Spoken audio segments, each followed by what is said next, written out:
SLBC ఘటన దురదృష్టకరమన్నారు BJP నేతలు. ఘటనపై ఎప్పటికప్పుడు కేంద్రం వివరాలు తెలుసుకుంటోందన్నారు బీజేపీ ఎమ్మెల్యే ఏలేటి మహేశ్వర్ రెడ్డి. ఘటనలో ప్రభుత్వ లోపం ఉందని వ్యాఖ్యానించిన ఆయన నాణ్యతా లోపం ఉందా లేదా అన్న దానిపై ప్రభుత్వం తేల్చాలన్నారు. ప్రమాదంలో చిక్కున్న వారు సురక్షితంగా బయటపడాలని ఆకాంక్షించారు ఏలేటి మహేశ్వర్ రెడ్డి. సీఎం రేవంత్ రెడ్డి సంఘటనా స్థలానికి ఎందుకు రావటం లేదని ప్రశ్నించారు ఇతర బీజేపీ నేతలు.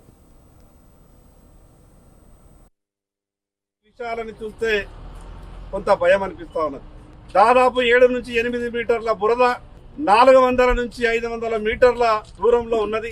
ఆ బురదలో మేమంతా కూడా నడుచుకుంటూ అక్కడికి వెళ్ళి అన్ని కూడా నిశ్చితంగా పరిశీలించడం, మాకున్నటువంటి అక్కడ అందరినీ పేర్లు పెట్టి పిలవడం కానీ మేము రకరకాల ప్రయత్నాలు చేసినా కూడా ఎక్కడి నుంచి మాకు ఎటువంటి సమాచారం రాలేదని ఎన్డీఆర్ఎఫ్ సిబ్బంది చెప్తా ఉన్నది. కానీ ఏదైనా సంవత్సరాల తరబడి పెండింగ్ లో ఉన్నటువంటి ఈ ప్రాజెక్ట్ ఇది ప్రపంచంలోనే ఒక క్రిటికల్ ప్రాజెక్ట్. దీన్ని సంవత్సరాల తరబడి పెండింగ్ లో ఉన్న తర్వాత పునఃప్రారంభించేటప్పుడు ప్రభుత్వం అన్ని రకాలుగా ఆలోచించి ప్రారంభించింది.